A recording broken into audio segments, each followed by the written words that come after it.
Hi guys, இந்த வீடியோவில் நம்ம எதை பற்றி பார்க்க போறோம்னா, இப்போ அண்ணா யூனிவர்சிட்டி வந்து ஜூன் ஃபர்ஸ்ட் வீக்லேருந்து எக்ஸாம் வந்து கனெக்ட் பண்ண போகிறாங்க. அதாவது ரீ எக்ஸாம். இதில் வந்து பார்த்தீங்கன்னாக்கா ஓப்பன் புக் எக்ஸாம் சொல்லியிருக்காங்க. அந்த ஓப்பன் புக் எக்ஸாம் சொன்னோடனே நம்ம வந்து பேப்பர் ப்ரெசன்டேஷன் எப்படி இருக்கணும், ஒவ்வொரு பக்கத்துலையும் என்ன எழுதணும், அதாவது டாப் சைடில் என்ன எழுதணும், பாட்டம் சைடில் என்ன எழுதணும், அதேமாதிரி கோடு வந்து எப்படி கிழிக்கணும், டைம் எப்படி சேவ் பண்ணி சீக்கிரமாக எழுதுறது, அதில் கேட்குற கொஷின்ஸ்லாம் எப்படி ஈஸியாக ஆன்சர் கண்டுபிடித்து, அதில் வந்து கூகுளில் போய்ட்டு நம்ம என்னன்ட்டு டைப் படிக்கணும். ஸோ டைப் வச்சோடனே கீவேர்ட்ஸ் எப்படி நம்ம கண்டுபிடிச்சி எழுதுறது. ஸோ இந்த மாதிரிலாம் ஃபுல் டீட்டெயில்ஸ் வந்து இந்த வீடியோவில் பார்க்கலாம்.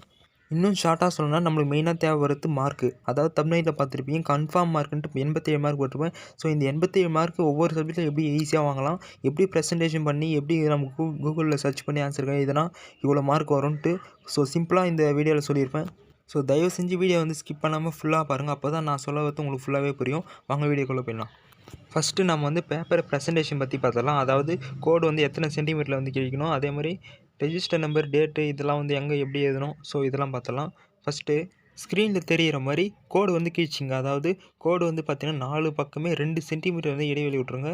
2 சென்டிமீட்டர் இடைவெளி விட்டு மேலே பார்த்தீங்கன்னா, அதாவது டாப் சைடில் உங்களுடைய ரெஜிஸ்டர் நம்பர், உங்களுடைய பேர், அதுக்கப்புறம் அந்த சப்ஜெக்ட்டுக்கான கோடு, இந்த மாதிரி மெத்தடில் வந்து எழுதி வச்சுங்க. அதே மாதிரி கீழே டவுன் சைடு பார்த்தீங்கன்னாக்கா அன்றைக்கி டேட்டு, பேஜ் நம்பர், சிக்னேச்சர், இந்த மாதிரி மெத்தடில் போட்டு வச்சுங்க.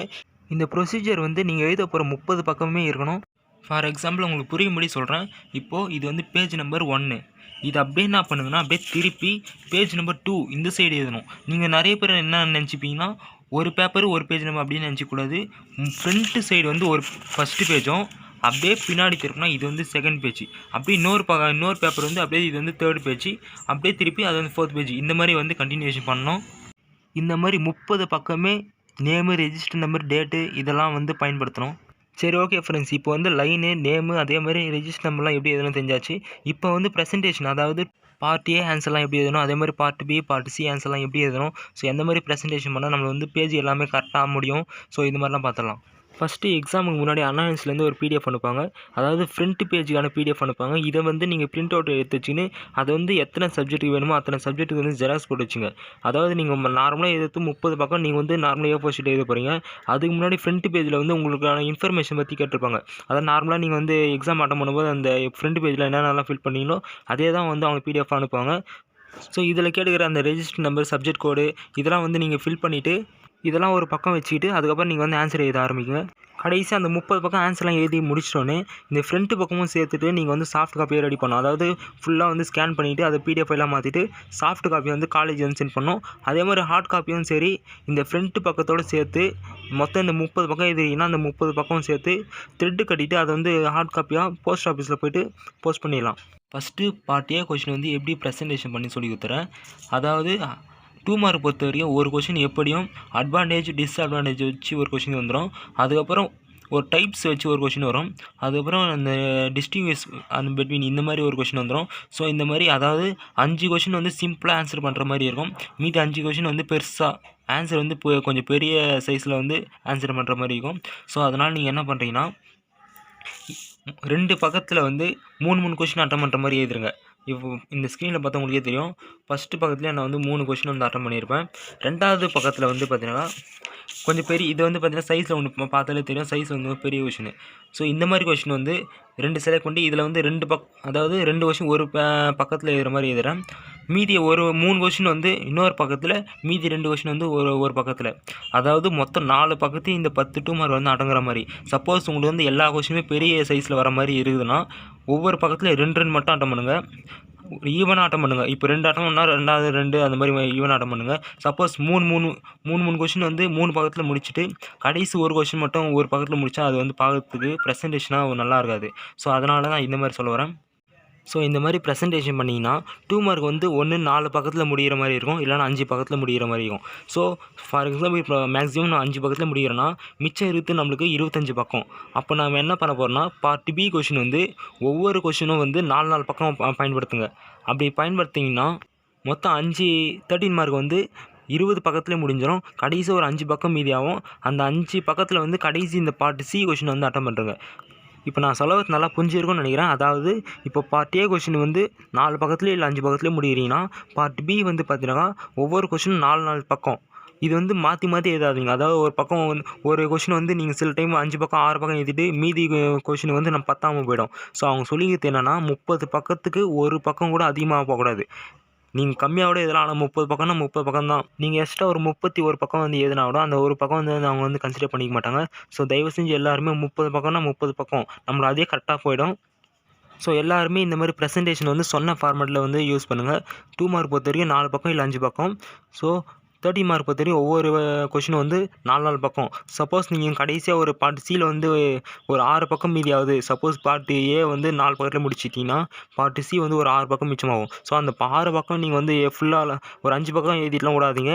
முடிஞ்ச வரைக்கும் எக்ஸ்ட்ரா பாயிண்ட் நம்மளை பொறுத்த வரைக்கும் நம்ம ஆன்லைன்லையோ இல்லை புக்கு பார்த்து எழுத போகிறோம். ஸோ முடிஞ்ச வரைக்கும் எக்ஸ்ட்ரா பாயிண்ட்லாம் எழுதுவீங்க. ஒன்றும் இல்லைனா கூட ஒரு கீவேர்ட்ஸ் வந்து நம்மளுக்கு வந்து மார்க் நிறைய தரும். ஸோ இந்த மாதிரி எல்லாருமே எழுதுனீங்கன்னா ப்ரெசன்டேஷனும் நல்லாயிருக்கும். அதே மாதிரி எல்லா பக்கமே நம்மளுக்கு வந்து யூஸ்ஃபுல்லாக முடிஞ்ச மாதிரி இருக்கும். எக்ஸ்ட்ரா பக்கமும் போகாது. ஓகே ஃப்ரெண்ட்ஸ், இது வந்து உங்களுக்கு புரிஞ்சிருக்குன்னு நினைக்கிறேன். இப்போ ப்ரெசன்டேஷன் எப்படி பண்ணணுன்ட்டு. இப்போ வந்து அவங்க கேட்குற கொஷின்ஸ்லாம் எப்படி வந்து கூகுளில் சர்ச் பண்ணி எந்த மாதிரி சர்ச் பண்ணணும் அதை பற்றி பார்த்துடலாம். ஃபஸ்ட்டு கூகுளில் போய் எப்படி சர்ச் பண்ணணும் பார்த்தீங்கன்னா, எந்த டிபார்ட்மெண்ட்டோட தியரி சப்ஜெக்ட் தெரியும். அதாவது part A, part B, part C எதுவாக இருக்கட்டும்.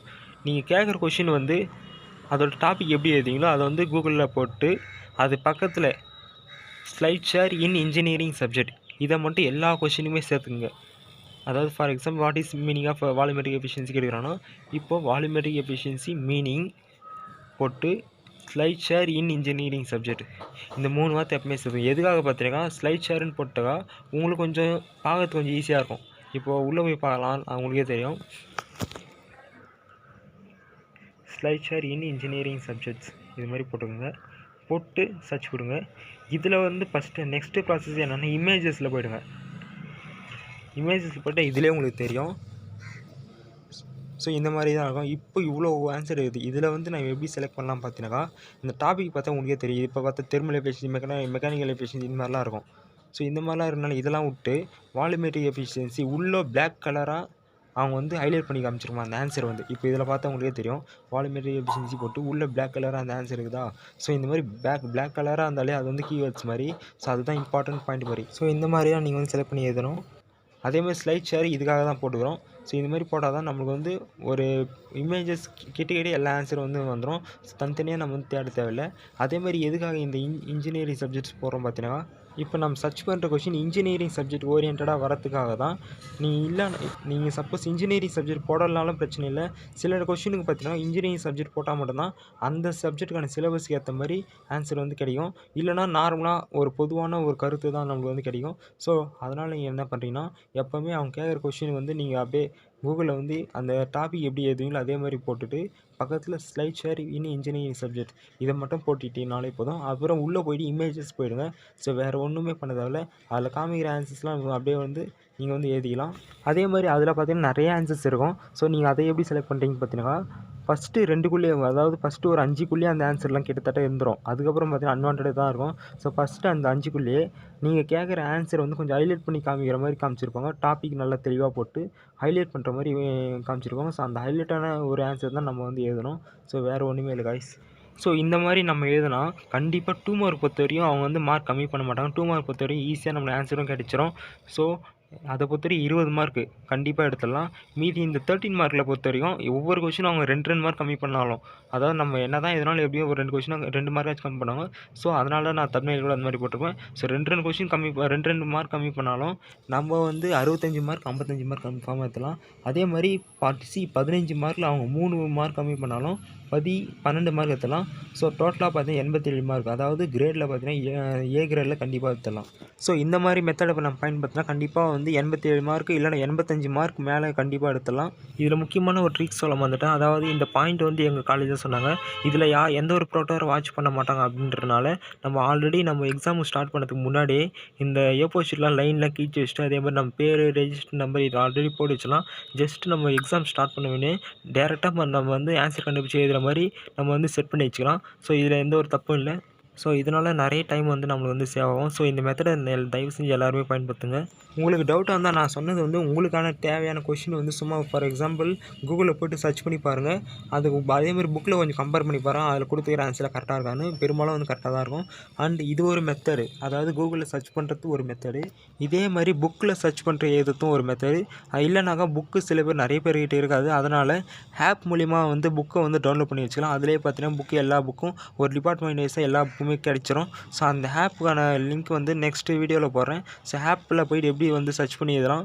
அதே மாதிரி கூகுள்லேயே ஒரு வெப்சைட்டில் வந்து நோட்ஸ்லாம் கொடுத்துருப்பாங்க. ஸோ அந்த பெஸ்ட்டு வெப்சைட்டில் ஸோ இந்த மாதிரி ஆன்சர்லாம் ஃபுல்லாக கிடைக்கிற மாதிரி எந்தெந்த வெப்சைட்லாம் இருக்குதோ அது வந்து நெக்ஸ்ட் வீடியோவில் அப்டேட் பண்ணுறேன். இப்போதைக்கு என்னென்னா இந்த வீடியோவில் ப்ரெசன்டேஷன் எப்படி பண்ணோம், அதேமாதிரி கூகுளில் சர்ச் பண்ணி எப்படி வந்து மார்க்கு வந்து ஈஸியாக எடுக்கிறது, ஸோ இந்த மாதிரி மெத்தடெலாம் போட்டிருக்கேன்.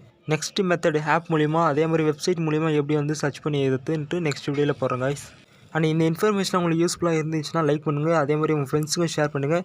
அண்ட் மேலும் நிறைய தகவல்லாம் கிடைக்கணும்னா சப்ஸ்கிரைப் பண்ணி வச்சுங்க. உங்களுக்கு வேறு ஏதாவது டவுட் இருந்தால் கமெண்ட் பாக்ஸில் கமெண்ட் பண்ணுங்கள். நான் வந்து ரிப்ளை பண்ணுறேன். ஓகே ஃப்ரெண்ட்ஸ், நெக்ஸ்ட் வீடியோவில் பார்க்கலாம். பை.